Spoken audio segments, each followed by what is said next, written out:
Yo, what's going on, guys? It's Scott here, and today we're going to be looking at what the Lakers really need to complete their roster. The Lakers have had a rough stretch of games since Anthony Davis has been hurt, having won just 4 out of the 10 games he's missed. With the upcoming trade and buyout deadlines, they'll be looking to make some final tweaks to their roster to potentially help them get out of this current slump, and also help them get ready for a playoff run in AD's return. Recently, the Lakers have lost other players to injury outside of AD. Jared Dudley has a torn MCL, which likely means he'll be out for a significant amount of time, and Alex Caruso sustained a concussion which was considered to be mild. Despite Dudley not playing much for them, him being out does limit their depth and means they're a bit more strapped than they'd like to be. Caruso has played a nice role for them this season and has shot the ball very well, which is an area the Lakers are currently struggling in. Quinn Cook was also bought out last month, and even though he wasn't playing a lot, he was still someone that filled their bench and could space the floor. The Lakers are by no means short-handed right now, but they could use another player to help optimize their roster.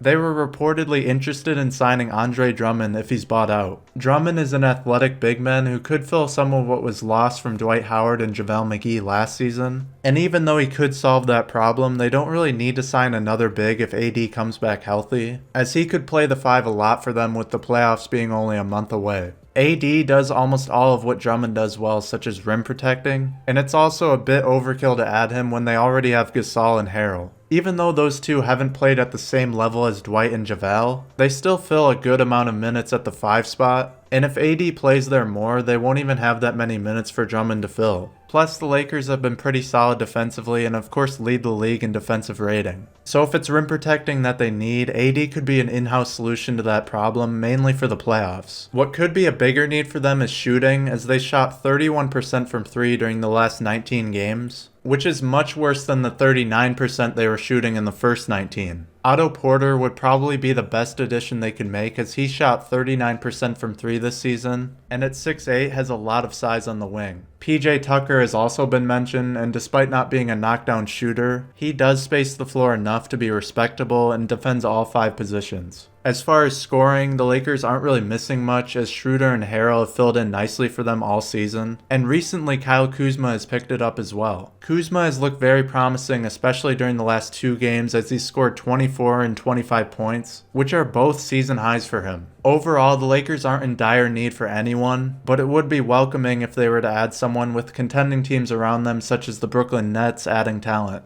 LeBron was recently asked if the Lakers needed to make a move before the deadline, and he said he believes that when they have their full roster, they can compete with anyone. That really is the biggest factor for them, as AD has been hurt, and they haven't really been able to develop a rhythm. Luckily for them, they haven't slipped much in the standings, as the Jazz and Clippers have been poor during the stretch. But that also means they'll have to close out the season strongly if those teams start winning consistently again. Anyway, that's all I have for this video, guys. I hope you enjoyed. I know it's been a while, but know that I haven't forgot about you guys, and I hope to make more videos. With that being said, please leave a like if you enjoyed the video, and subscribe if you want to see more videos like this, and thanks for watching.